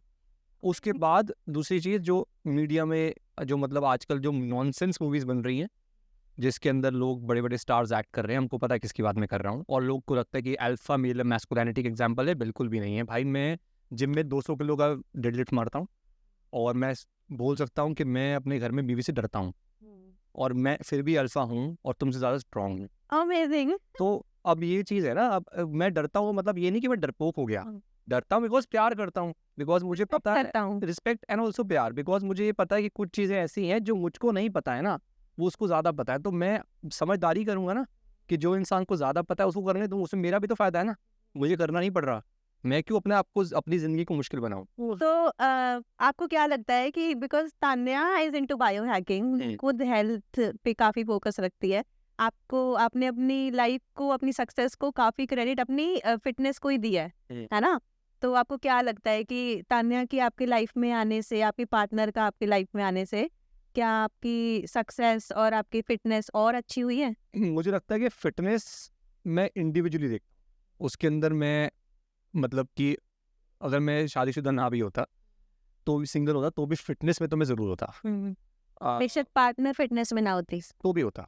फ़िटनेस क्योंकि मैं ना मैं शायद 14 साल का था। मतलब मैं 14 साल से पहले पहले की बताता हूँ आपको, जब मैं 6 साल 7 साल का था, तो मैं स्कूल के अंदर हर्डल्स होते हैं ना, तो मैं हर्डल्स करता था, बास्केटबॉल खेलता था। 6th क्लास के अंदर I used to go to school 6 AM, 7:30 सवा 7 शुरू होता था, तो 1 घंटा पहले जाके I used to run for I think round जो होता है सर्कल, उस पे I think I used to run for 15 kilometres every day. Wow. तो ये फ़िटनेस मेरे अंदर है, शुरू से है। और स्पोर्ट्स के अंदर मेरे पास पता नहीं कितनी गोल्ड मेडल्स हैं, कितनी क्रिकेट ट्रॉफीज़ हैं। मैं यूनिवर्सिटी कैप्टन रहा 4 साल अपने कॉलेज का। फ़िटनेस और स्पोर्ट्स तो मेरे साथ जुड़ा हुआ है, मतलब मेरे खून में है वो। उसके बिना तो मेरी ज़िंदगी है ही नहीं। तान्या का मेरी वाइफ़ का क्या इम्पैक्ट रहा है? हाँ, वो बायो हैकिंग की वजह से बहुत चीज़ें ऐसी थी जो मुझको नॉलेज नहीं थी, और मुझे अब मालूम पड़ा सीख के कि हाँ, खाने में क्या अच्छा है, क्या नहीं, कब क्यों नहीं और किस लिए नहीं, वो सब चीज़ें। बाकी हाँ, वेट लिफ्टिंग, फिटनेस, ये सब तो मेरे अंदर फूट-फूट के भरा हुआ है मतलब। हाँ। तो अभी आपने मेंशन किया आप स्कूल में 6 AM जाते थे, स्पोर्ट्स में एक्टिव थे। आपकी स्कूल लाइफ कैसी थी? आप स्कूल में कैसे स्टूडेंट थे? हमारा school Saint Joseph's Convent Faridabad, मैं 10th तक उस स्कूल में था, देन मैं 2 साल डीपीएस में था। तो अच्छा था, मतलब कि 7th 8th तक तो I was very good in studies also. 7th 8th के बाद स्टडीज़ में थोड़ा डाउन आ गया था, because I remember I was supposed to become the head boy of the school because of my overall performance. But I didn't, because I got into, I won't say bad company, but more so into sports a lot.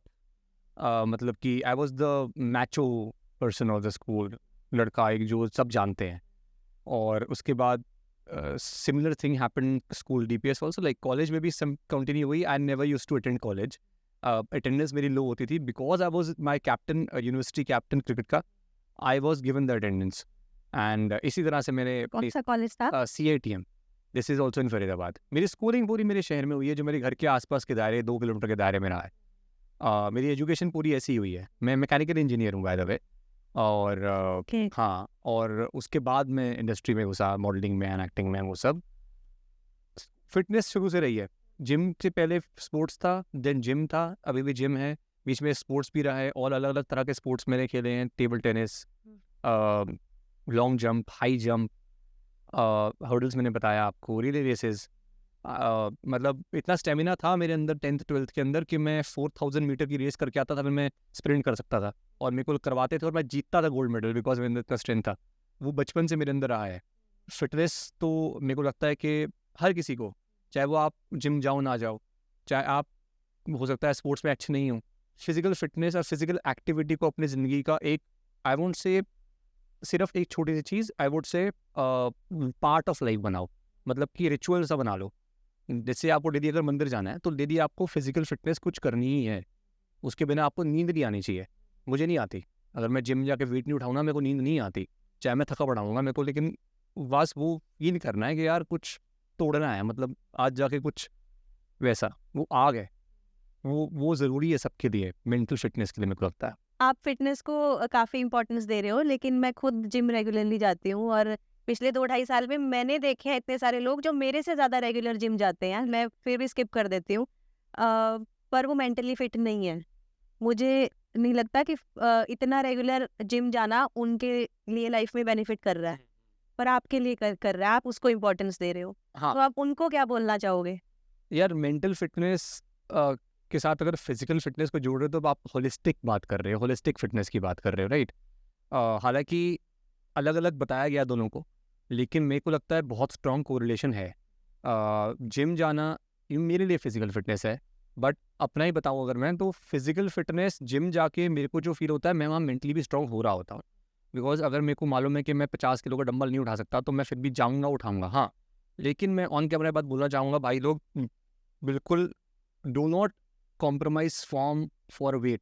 I have seen this now days in Instagram पे videos आती हैं, people are just crazy in lifting weights and form है ही नहीं यार। मतलब see I am also okay, so one more thing, I am also certified nutritionist, तो I am also like a personal coach, मैंने पढ़ाई करी है इसकी। But I would strongly suggest anybody who wants to work out, do not focus on weights until you are comfortable with the form. एक आपको मैं scientific चीज़ बताता हूँ, आपकी मसल जितना वेट उठा सकती है उसका सिर्फ 70% भरना होता है, तभी वो अच्छे से वर्क करती है। Let's say I can lift 100 kg, I should lift 70 kg, that is the time my muscle का ligament will get ruptured, my body will release lactic acid, then the recovery will start to happen when I eat protein. So yeah, this is one part. Physical fitness जो है वो इसलिए ज़रूरी है मेरे लिए, because mentally आप वहाँ पे लड़ रहे हो, आप स्ट्रांग बन रहे हो। और जो लोग जिम जा रहे हैं, नहीं कर पा रहे हैं, क्या पता उनकी लाइफ में क्या दिक्कतें हैं। बहुत लोग एस्थेटिक, यानी बॉडी को सुंदर दिखाने के लिए, अच्छा दिखाने के लिए, they are on injectables, on chemicals. वो शॉर्ट टर्म है, वो बहुत ज़्यादा शॉर्ट टर्म है। आप बेसिकली क्या कर रहे हो, आप अपनी बॉडी के अंदर केमिकल्स डाल रहे हो। केमिकल का जो फैक्टर है वो मेडिकल है, वो डॉक्टर्स का फील्ड है। अब आप बोल रहे हो कि यार मैं हूँ तो जिम, और आपने पढ़ाई भी नहीं करी हुई, लेट्स से, और डॉक्टर्स जो हैं वो 5-5 साल की डिग्री करने के बाद पढ़ाई करके पहुँचे हैं। आप बिना पढ़े जाके ले आए, केमिस्ट से उठा लिया, यार ये लगा के बॉडी बन जाएगी। आप सोचो अंदर कहाँ पे ऑर्गन में क्या नुकसान हो रहा है। आप अभी देख रहे हो आपकी लाइफ स्पैन खत्म हो रही है, आपका टेस्टोस्टेरोन लेवल कम हो रहा है, आपको कॉन्फिडेंस इश्यूज होने वाले हैं, और जब वो इम्पैक्ट डाउन जाएगा, आपका एनर्जी डाउन जाएगा, आपकी बॉडी खत्म हो जाएगी, देन आप दोबारा लोगे मेंटेन करने के लिए। You are stuck in a cycle. So see gym, see workout as a part of life. Healthy खाओ, नेगेटिव चीज़ों मत खाओ, प्रोटीन खाओ, सप्लीमेंट खाओ। सप्लीमेंट से डरो मत, सप्लीमेंट अच्छा होता है, खाना चाहिए, लेकिन गलत सोर्स से मत लो, अच्छी क्वालिटी का लो। और इस तरह से एक होलिस्टिक लिविंग पे फोकस करो तो मेंटल हेल्थ भी अच्छी रहेगी, फिजिकल हेल्थ तो अच्छी रहेगी। एक अच्छे सप्लीमेंट सजेस्ट करो। नहीं, अच्छा मतलब मैं ब्रांड को सजेस्ट नहीं करूँगा, मैं सिर्फ आपको बेसिक्स बता देता हूँ। तो माइक्रोज एंड मैक्रोज दो चीज़ें अलग अलग होती हैं। आप मेरे हिसाब से एक तो वे प्रोटीन लेना चाहिए यार किसी को जो जिम जाता है, नहीं भी जाता तो भी लेना चाहिए, लेकिन आइसोलेट लो। अगर आपका बजट नहीं है तो चलो आप कॉन्सेंट्रेट ले लो, लेकिन आइडियली आप आइसोलेट प्रोटीन लो। फर्क क्या है इन दोनों में? यार प्रोटीन ना बेसिकली दूध से निकलता है, वे प्रोटीन। हमारी बॉडी की ना बायो अवेलेबिलिटी होती है, जो कि जितनी जल्दी प्रोटीन को अब्जॉर्ब करती है उसको बोलते हैं बायो अवेलेबिलिटी, बीनी। वो 150 तक जाती है, तो वे प्रोटीन की हाईएस्ट होती है। वे प्रोटीन मतलब दूध से निकला प्रोटीन। अब जब वो निकालते हैं तो उसके अंदर कार्ब्स भी है, फैट भी है। अब you don't need fat and protein, fat and carbs, you need only protein. तो उसको फिल्टर कर देते हैं, जब फिल्टर करते हैं तो वो बनता है कॉन्सेंट्रेट, उसको और फिल्टर करते हैं बनता है आइसोलेट, उसको और फिल्टर करते हैं बनता है हाइड्रोसोलेट। जितना ज़्यादा फिल्टर करते हैं उतनी क्वालिटी ऊपर जाती है, उतना जल्दी एब्जॉर्प्शन होता है बॉडी में। तो यू डोंट नीड हाइड्रोजन, वो बहुत ज़्यादा एक्सपेंसिव एंड बहुत ज़्यादा आई वुड से कॉम्पिटिशन लेवल प्रोटीन है, उसमें आपको खर्च करने की ज़रूरत नहीं है। आप आइसोलेट पे स्टिक करिए, एक डिसेंट ब्रांड लीजिए, आई वुड सजेस्ट यूएस ब्रांड लीजिए, बिकॉज वहाँ के स्टैंड ज़्यादा अच्छे हैं, हाई हैं, हो सके तो यूएस मेड लीजिए। और उसके साथ एक आप अपनी डाइट में ऐड करिए creatine, which is very important. Again gym कर रहे हो नहीं कर रहे हो, that is not the point here. Creatine लेना इज समथिंग एल्स, प्रोटीन लेना इज समथिंग एल्स। साथ में you should have fish oils. Fish oil is basically fat. If people are not non vegetarian, बोलेंगे नहीं हम फिश ऑयल नहीं खा सकते हैं, देन फ्लैक्सीड ऑयल भी खा सकते हैं, एक ऑल्टरनेट है उसका। तो ये एक बेसिक है। नाइस। फिटनेस में हो, आप कोच हो, आप न्यूट्रिशनिस्ट हो, कुछ नहीं हूँ मैं, मैंने बस पढ़ाई करी थी अपने लिए। हाँ, एस्ट्रोलॉजी की नॉलेज अगेन रखते अपने लिए हो, पढ़ाई करी है। कोर्सेज किए हैं आपने, मेरे को नॉलेज ग्रहण करना, नॉलेज में डूब जाना बड़ा पसंद है। तो आप सिर्फ उसको ग्रहण नहीं कर रहे हो, आप सारी चीजें अप्लाई भी करते हो अपने ऊपर, अपनी लाइफ। हो जाती है ना, जब आप एक चीज़ को इतना ज़्यादा पॉजिटिव चीज़ों के अंदर जब जीने शुरू करते हो ना, तो आपके आसपास वो ऑरा ही बन जाती है। फिर आप you become a part of that, अलग थोड़ी हो फिर आप। क्योंकि जैसे अभी मैं पॉडकास्ट करने से लोगों से सीख रही हूँ, आप सबसे सीख रही हो इतना कुछ, मैं भी अप्लाई कर रही हूँ अपनी लाइफ में, चीजें होती हैं जब वो टाइम आता है, हाँ उन्होंने ये बोला था तो मैं करती हूँ फिर। तो यहाँ पे ना मैं आपको एक चीज़ बोलना चाहूँगा, और ये, हाँ जी, माइंडलेसली नहीं करना। नहीं, क्योंकि मैं खुद भी ना ये चीज़ मेरा नेचर है ये, सुनो सबकी करो अपनी, वो ज़रूर करें। हो सकता है आपको बहुत बड़े से बड़ा इंस्पिरेशन बंदा मिले लाइफ में, मेरे से बहुत बड़ा कोई बड़ा बंदा मिला, आपने बोला यार इसने तो ये अचीव करा है, मैं भी यही करूँगा, इस तरह से ही करूँगा, मत करना, आपका जर्नी अलग है। सुनो सबकी करो अपनी, ये चीज़ याद रखनी है लाइफ में, मेरा मोटो है। तो आपको अभी जो मैंने जाना है एज अ पर्सन, आप फिटनेस प्रमोट कर रहे हो खुद, सब सिर्फ प्रमोट नहीं कर रहे हो, आप सब कुछ खुद अपनी लाइफ में अप्लाई कर रहे हो। आपने फिटनेस के बारे में बताया, आपने न्यूट्रिशन के बारे में बताया, आपने अपनी जर्नी के बारे में बताया, आपका एटीट्यूड कैसा रहा through out your life, school से लेके अभी तक तो आपका एटीट्यूड कैसा रहा, अभी आप किस तरह की लाइफ जी रहे हो। You are a very positive person, एक आइडियल इंसान जिसके जैसे लाइफ जीनी चाहिए। तो हमारे व्यूअर्स के लिए आप क्या बोलोगे, लाइफ के लिए एक व्यू पॉइंट क्या दोगे उनको? तो आइडल इंसान मैं नहीं हूँ, हम और मेरी तरह लाइफ जीनी नहीं चाहिए, ऐसा मत बोलें, मतलब बिकॉज किसी को भी किसी की तरह लाइफ जीनी नहीं चाहिए, यही तो मेरा पॉइंट है ना। Do not follow anybody is my point two anybody watching and everybody watching. Do not follow anybody, follow what you think is right for you and move in that direction with all might and force. First decide your decision and direction and then you do it no matter what the cost is. अपने ऊपर सबसे ज़्यादा भरोसा इंसान का, यही मेरा ultimate take away है ज़िंदगी का, आज भी है और हमेशा रहेगा। तो इस पे ना मेरे को जेन्युइनली एक चीज़ पूछनी है आपसे कि आई नो सम पीपल, शायद मेरे कजन्स ही कुछ होंगे, जिनको खुद के ऊपर बहुत भरोसा था और वो डिसीजंस उनके बैकफायर किए हैं लाइफ में, तो उनको फिर क्या तो बैकफायर किए किसकी नज़र में?